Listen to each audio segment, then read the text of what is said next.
Bienvenue à cette édition sur les antennes de Numérica Télévision. Mesdames, Messieurs, bonsoir. Les titres. Tout est fin prêt techniquement pour la publication du calendrier électoral. Petite phrase du président de la CENI que vous allez suivre tout à l'heure. Mais Corneille Nangaa veut d'abord consulter toutes les parties prenantes avant la publication de ce calendrier. Les Nations Unies appellent les acteurs politiques congolais à trouver un compromis avant le 19 décembre pour éviter une crise afin d'organiser les élections apaisées dans les meilleurs délais. Invité du journal, Bruno Mavungu, président de l'Union des démocrates pour la Renaissance du Congo. Il a été enregistré peu avant le début de ce journal par Rachel Kitita. Mesdames, Messieurs, merci de votre confiance. Je vous le disais à l'ouverture, l'ONU demande aux acteurs politiques de la RDC à collaborer de bonne foi et dans un esprit de compromis à la recherche d'une solution politique rapide avant le 19 décembre.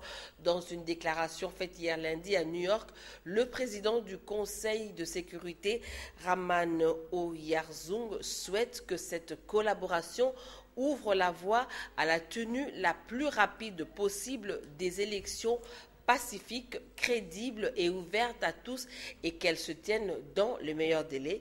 Il salue les efforts de médiation actuellement menés par la Conférence épiscopale nationale du Congo. Et pendant ce temps, la MONUSCO se prépare à faire face à des violences à l'approche de la fin du mandat du président Joseph Kabila, a indiqué le représentant spécial de l'ONU en République démocratique du Congo, s'adressant au Conseil de sécurité qui tenait des consultations sur la situation dans le pays où au moins 31 personnes sont mortes dans des affrontements entre vendredi et dimanche. Maman Sambo Sidikou a fait part d'un sentiment d'appréhension à 2 semaines du 20 décembre. Le calendrier électoral est prêt, mais la Commission électorale nationale indépendante entame des consultations avec les parties prenantes pour les derniers avis et considérations avant publication. C'est la substance du point de presse du président de l'organe chargé d'organiser les élections en RDC, tenu ce mardi au siège de l'institution. Témoin de l'événement, Rachel Kitita et Doudou Kassouba. Au cours de ce face-à-face avec la presse, le président de la Commission électorale nationale indépendante a fait le point du processus électoral. Corneille Nangaa est parti de l'organisation de l'élection des gouverneurs en passant par l'acquisition des kits d'enrôlement jusqu'à l'opération proprement dite.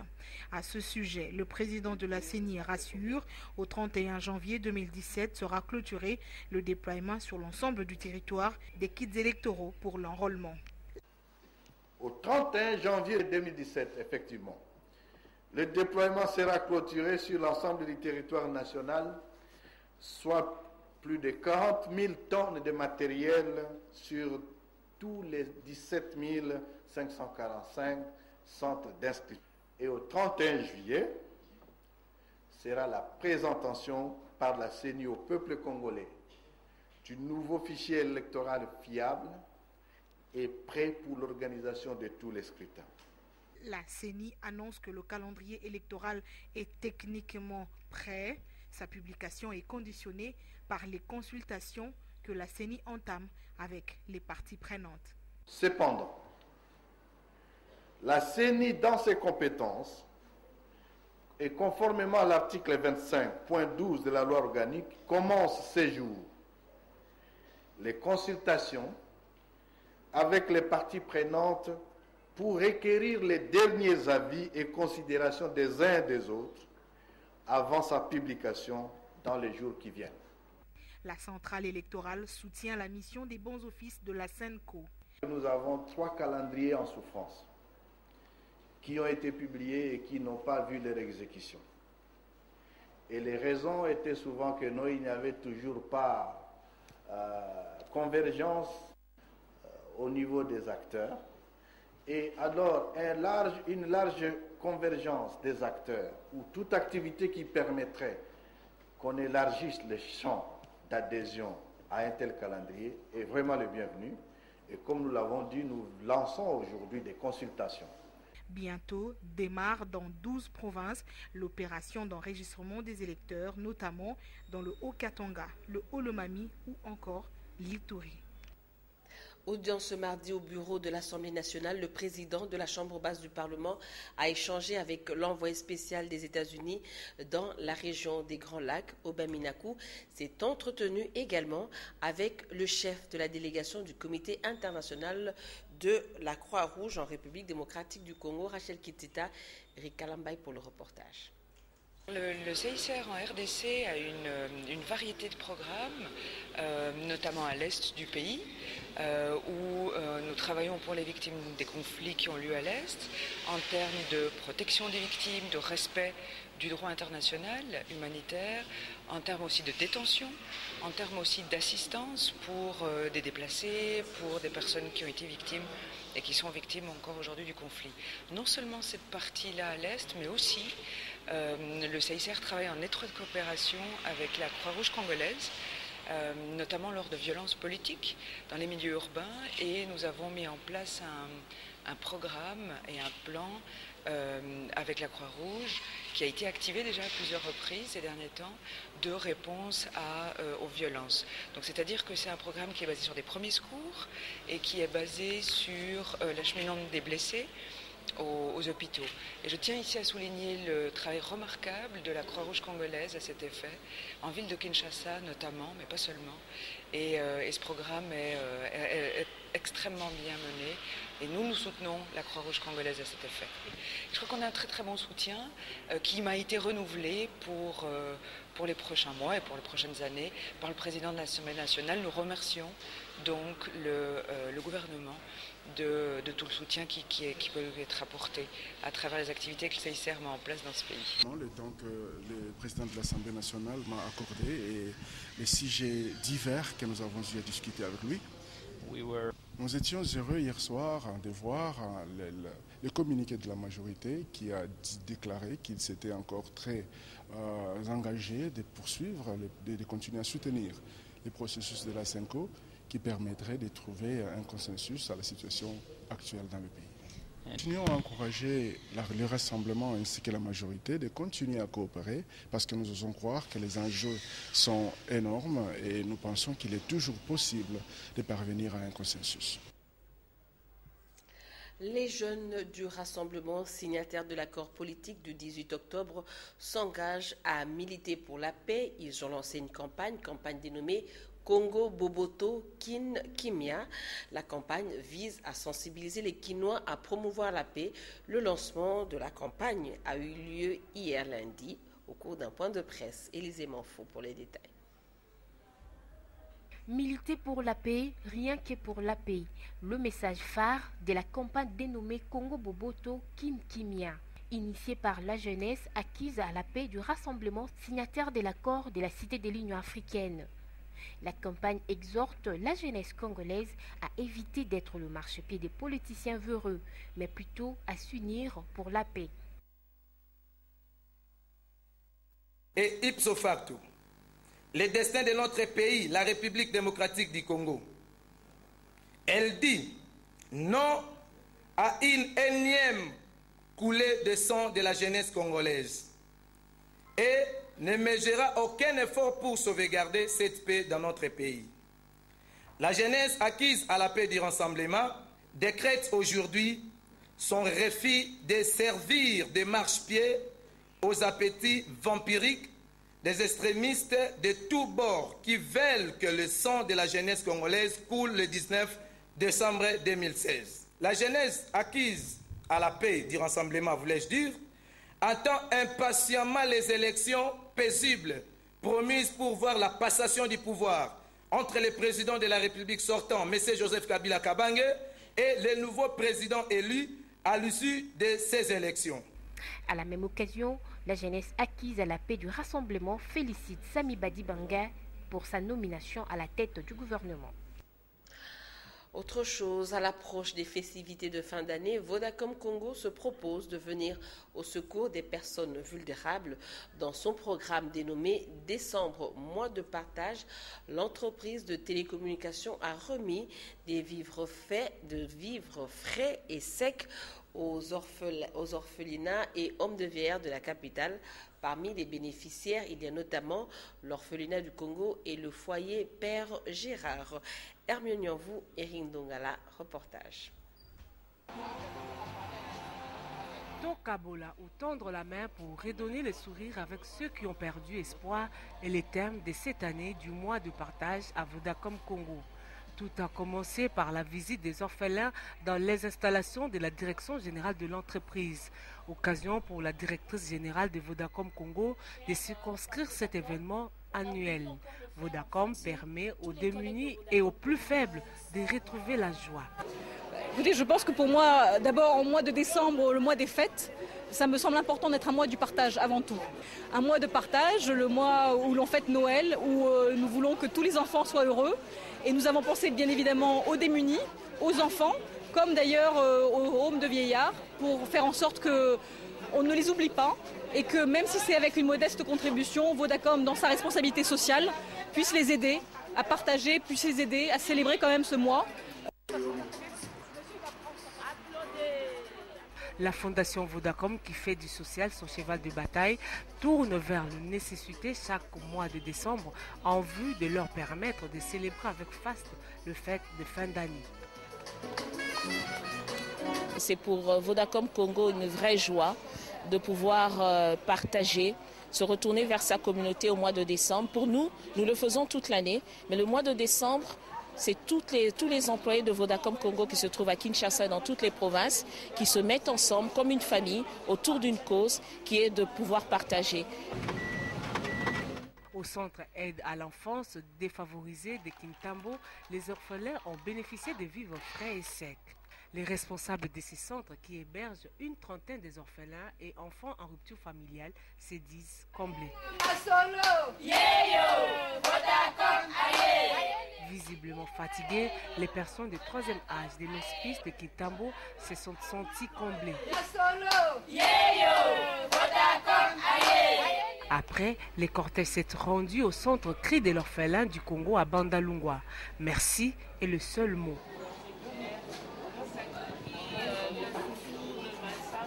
Napesi merci pour na Vodacom ezobatela biso ezolesa biso ezopesa biso pe sengo epesa biso pe na makasi po yotika biso biloko. Le point de chute pour cette tournée est le foyer Père Gérard à Kasavubu. Près de 50 enfants sont hébergés dans ces centres. En sport, du 7 au 16 décembre prochain, les Léopards juniors de la République démocratique du Congo vont participer comme invités au tournoi de la COSAFA Cup qu'organise l'Afrique du Sud. Les jeunes fauves congolais évolueront dans le groupe D à 3 à ce titre après leur dernière séance d'entraînement. Ce matin, au Stade des Martyrs, les 11 nationales prendront le vol pour le pays de Nelson Mandela. Les détails avec Paul Kazozo. C'est le 11. Ce mardi, ils sont 23 léopards de la catégorie des juniors réunis autour de leur staff technique chapeauté par Otis Ngoma pour leur dernière séance d'entraînement avant le déplacement de l'Afrique du Sud. Après un démarrage, le démarrage qui était un peu difficile pour diverses raisons, c'était pas facile d'établir une liste définitive dans la mesure où on a eu beaucoup de problèmes de licence, déjà, hein. Et puis il fallait suivre les âges, même si on travaille par l'état civil. On est passé du temps. Aujourd'hui, je peux dire que bon, parmi les plus jeunes qu'on a récupérés, qu'on a sélectionnés, ils commencent à se connaître. Pendant quelques jours, on a dû travailler aux urgences pour bâtir cette équipe avec comme base Oujana. N'existant plus cette équipe-là, on a remis en place un groupe qui, on s'est appuyé sur le centre Oujana avec 5 garçons qui ont été pris. En plus de l'échantillon puisé au pays, 2 éléments, Cyprien Ngoma, fils de son père Otis, et Grady Kiala, venu de l'Europe. Nîmes Olympique, sont actuellement en Ligue 2 et je suis au sein de l'équipe réserve en CFA2. Et qui vous a convoqué ici au pays? Le coach Otis Ngoma lui-même. Et qu'est-ce qu'on peut attendre de vous ici? Si le coach m'a appelé au sein de l'équipe, c'est pour rajouter mon grain de folie, essayer d'apporter quelque chose au sein de l'équipe. Mais bon, vu le joueur qu'on a déjà, je pense que voilà, on a une bonne équipe, il y a une très bonne sélection, on est confiant. Ce qui nous reste, c'est juste le soutien du peuple et je pense qu'on l'aura. Si la compétition s'ouvre ce mercredi, les Léopards seront sur la scène contre le Mamba du Mozambique. Pour leur dernier match de groupe le dimanche 11 du même mois contre le Selacan des Comores. Le Selacan, une espèce de poisson préhistorique réapparu au large des Comores. Sport encore, mais cette fois-ci au championnat de l'entente provinciale de football de Kinshasa. Un petit but a suffi à l'Olympique Club de Kinshasa pour venir à bout de l'AC Kouya. C'était au stade Tata Raphaël pour le compte de la 17e journée. Un commentaire de notre sportif maison, Paul Kazozo. Après une première période vierge entre l'Olympique Club de Kinshasa et l'AC Kouya dans une partie indécise, c'est l'OCK qui aura le dernier sourire. En effet, à la seconde mi-temps, à la suite d'un centre venu de la droite, l'attaquant de l'OCK n'a eu aucune peine pour tromper le déportier de Kouya.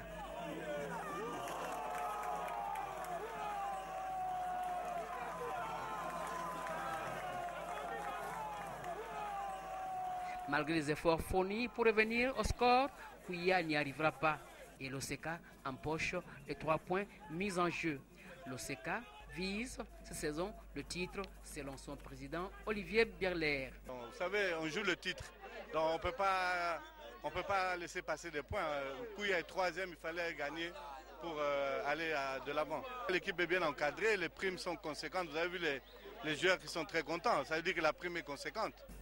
En attendant les autres rendez-vous de ce championnat, l'OCK se classe 2e avec 35 points en 17 sorties, soit une longueur de moins que la JSK pour 16 rencontres jouées. En attendant les autres rendez-vous du championnat, l'OCK se classe 2e avec 35 points en 17 sorties, soit une longueur de moins que la JSK pour 16 matchs livrés.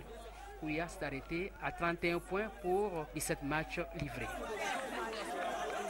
Et cette triste nouvelle, Yannick Bolasie ne jouera pas la CAN 2017, Gabon 2017, blessé sur un contact avec l'international français Anthony Martial le week-end dernier lors du match nul d'Everton contre Manchester United.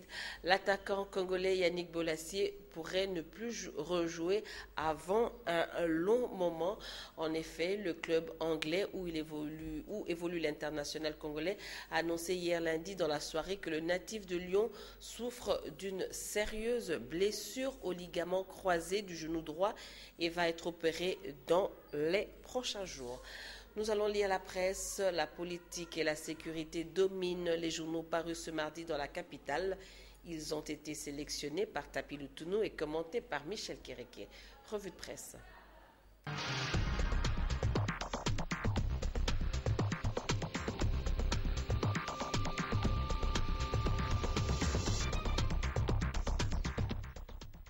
La prospérité revient sur la rencontre entre Joseph Kabila et les prélats catholiques.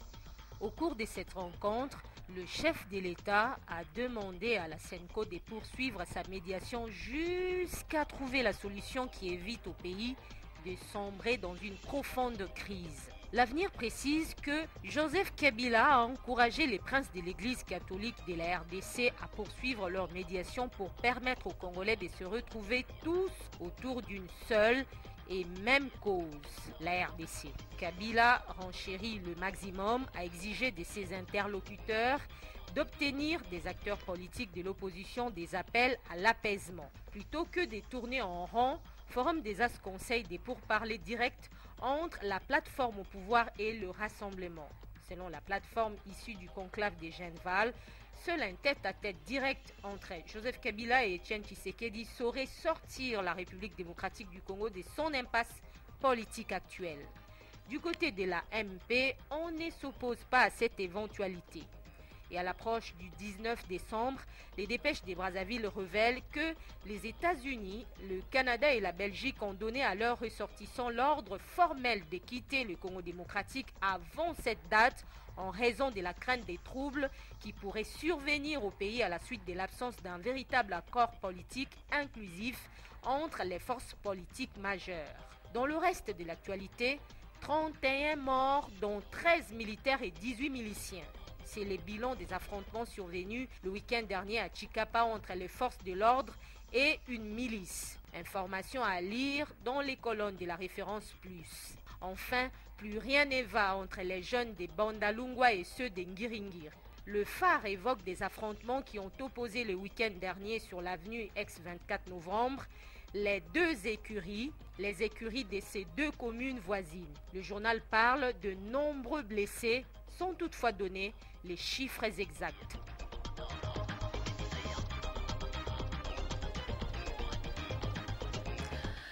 Mesdames, Messieurs, place à présent à l'invité du journal. Il s'agit de Bruno Mavungu, président de l'Union des démocrates pour la renaissance du Congo. Il a été enregistré peu avant le début de ce journal par Rachel Kitsita. Suivez. Bruno Mavungu, bonsoir. Merci de répondre à notre invitation. Bonsoir, madame. Vous êtes président de l'Union des démocrates pour la renaissance du Congo, UDRC en sigle, parti de l'opposition. Vous avez pris part au dialogue politique national inclusif. Première question d'abord en ce qui concerne le dialogue. L'accord prévoyait quoi en ce qui concerne la mise en place d'abord du comité de suivi? Oui, l'accord prévoit effectivement une mise en place d'un comité de suivi dont la composition devrait être 7 pour la majorité, 7 membres pour l'opposition et 4 membres pour la société civile. Voilà. Et je crois que tous ces membres ont déjà été choisis par chaque composante et il ne reste plus que de les installer. À quand finalement cette installation? Parce que selon ce que nous savons, l'information à notre possession, c'est que ce comité de suivi devrait précéder même la nomination du Premier ministre. Exact, c'est ce qui devrait être fait malheureusement. Ils ont estimé que le comité de suivi devrait venir même après la nomination du gouvernement. Ce qui fait retarder les choses. Nomination du gouvernement, c'est aussi ce gouvernement, la formation de ce gouvernement qui se fait attendre depuis la nomination de Sami Badibanga, plus de 2 semaines. Pourquoi, selon vous? Oui, ce qui est un peu...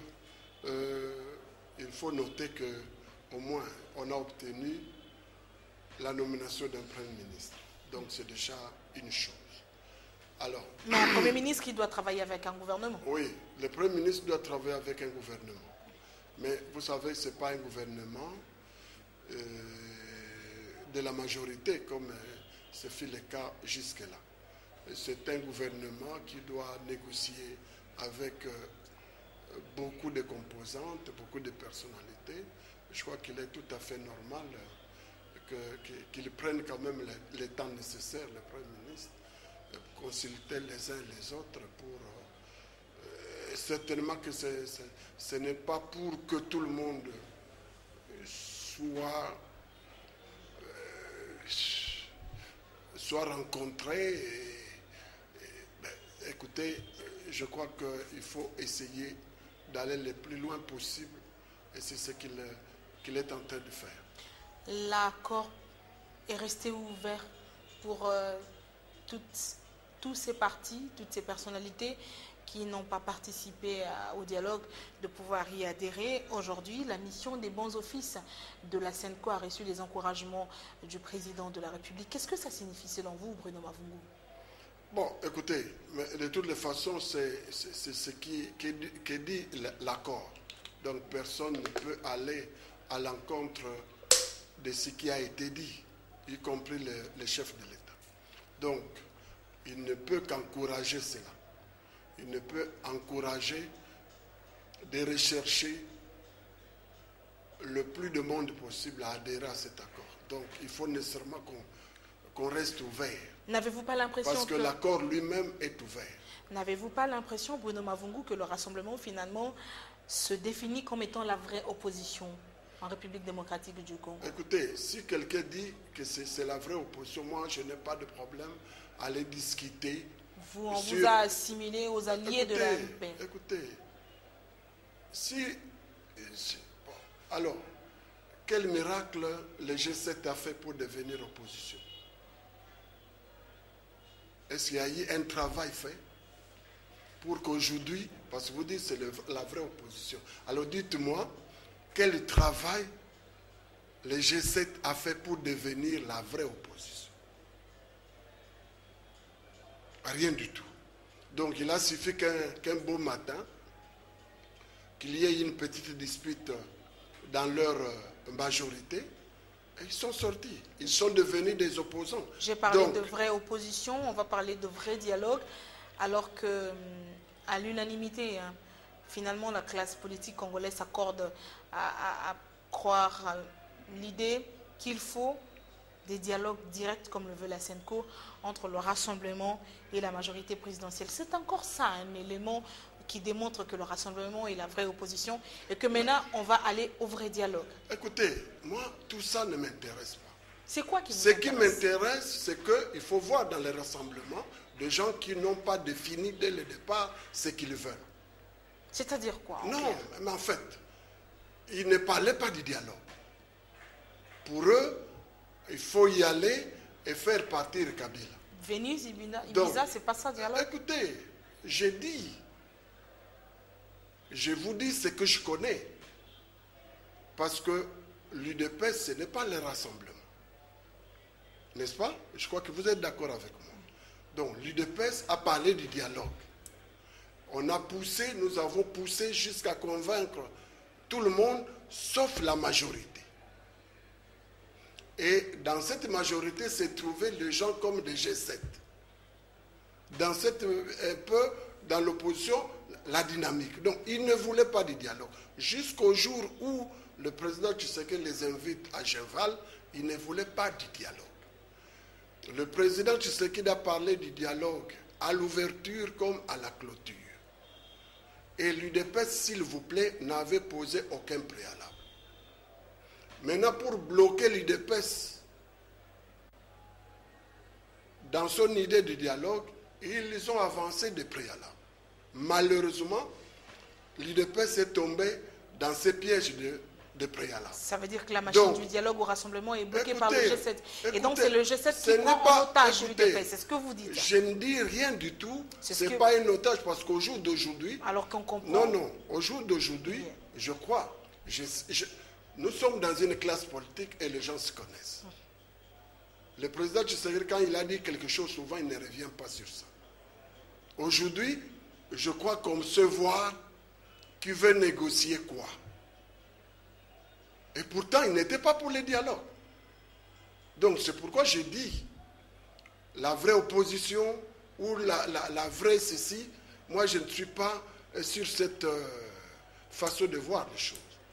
Ils n'ont pas réussi à ce qu'ils ont pensé. Aujourd'hui, qu'est-ce qu'il signifie parler avec Kabila face à face? Mais c'est ce que nous avons fait. Et ce que nous avons dit. Et c'est ce qu'ils ont condamné. Donc, au jour d'aujourd'hui, s'ils sont prêts à parler avec Kabila, est-ce que moi je vais empêcher? Non, ils doivent le parler. Parce qu'au moins, ils ont compris qu'ils doivent le parler. Parce que nous, depuis des années, nous avons déjà pensé qu'il fallait lui parler. Aujourd'hui, tout le monde réalise en fait que si ce dialogue s'est tenu il y a 1 année, 2 ans, on serait parti aux élections. Donc, ils ont fait d'abord le jeu de la majorité, dans leur majorité, et ils sont venus dans l'opposition pour faire croire que eux, à la recherche de quoi? La solution, quel objectif? La solution sera trouvée sans dialogue. C'est ça qu'ils ont dit. Pour quel objectif? Maintenant qu'ils réalisent qu'ils n'ont pas eu cette solution-là, alors on les encourage à aller parler avec le président de la République. Pour quel objectif, selon vous, Bruno Mavungu? Par rapport à ce qui a déjà été trouvé. La manœuvre du G7, c'est pour quel objectif? Maintenant, ils ne peuvent parler que autour de ce qui a déjà été l'accord politique. Ils doivent corriger. Qu'est-ce qu'ils veulent corriger? Mais la manœuvre du G7, Bruno Mavungu, c'est pour quel objectif? Non, mais ils voulaient remplacer Kabila avant les élections. C'est ça la manœuvre. C'est connu. Ils ne vont quand même pas nous dire que c'est autre chose.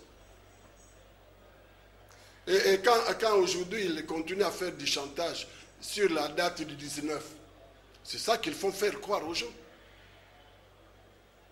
Le sort du 19 finalement décembre est lié à cette rencontre directe entre Rassemblement et le président de la République? Je ne crois pas, je connais. Hein? Il faut aller dans ce dialogue bien avant. Ils font croire aux gens que cette date devient différente. Non. Nous avons trouvé un accord. Quand on fait la politique, et surtout quand on se dit démocrate, il faut être humble. On ne va pas faire... Quel est ce monsieur ou cette dame qui va faire du chantage à ses enfants? Vous aimez vos enfants, vous aimez votre épouse, votre époux, et vous allez leur faire du chantage. Donc s'il y a des gens aujourd'hui qui font du chantage, ils n'aiment pas le pays. La SENCO va poursuivre ses missions des bons offices. Vous vous attendez à quoi? Écoutez, moi je ne m'attends à rien. Moi je ne m'attends à rien, mais au moins ce qui est certain, que cet accord doit être exécuté. 1 année et demie, c'est rien. Maintenant, de plus en plus, le temps passe.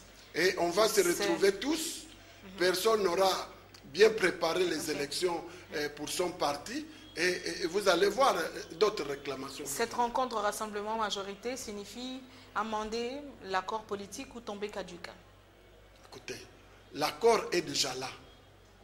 Hein? Hier, je suivais M. Labbé.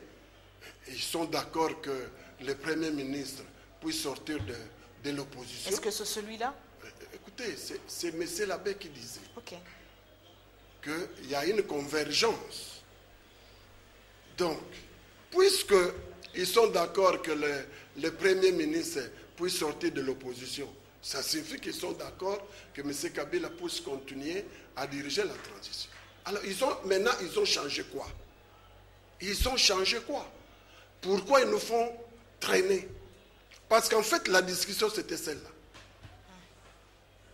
Alors, maintenant s'ils sont d'accord sur ce point, qu'est-ce qui reste encore? Qu'on laisse faire exécuter l'accord, 1 année et demie, c'est rien, c'est vite arrivé. La CENI a annoncé être prête avec le calendrier techniquement, mais que l'institution va entamer des consultations avec les parties prenantes en vue d'obtenir les derniers avis et considérations. N'est-ce pas là une avancée significative? Écoutez, mais justement, s'il y a des gens qui ont la bonne volonté, parce qu'en fait la CENI est technique, il faut que la politique lui trouve le moyen. Donc, on tourne en rond pour rien. On tourne en rond pour rien. Je crois que ce sont des gens généralement habitués à être au pouvoir. Mais c'est ce qu'ils doivent dire parce que le gouvernement n'est pas encore fait. Donc, qu'ils entrent au gouvernement. Ils ne doivent pas faire traîner le pays. Parce que tout ce que...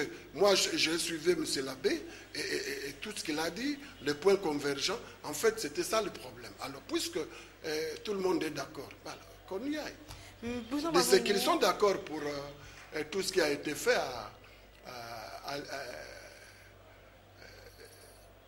pour obtenir cet accord. Ils sont d'accord. Ils ont peut-être un peu de gêne pour les dire, mais c'est toujours bien d'avoir du courage. Merci beaucoup, Bruno Mavungu, d'être passé sur les antennes de Numérique ATV. C'est moi qui vous remercie, madame. Merci Rachel pour cet entretien. Et puis cette dépêche qui vient de nous parvenir, la conférence épiscopale nationale du Congo vient de s'entretenir il y a peu avec une délégation du MLC et alliés ainsi que le rassemblement. Les détails dans nos prochaines éditions d'information. Mesdames, Messieurs, c'est ici que nous bouclons définitivement cette édition du journal. Bonne suite de programme sur nos antennes. Au revoir.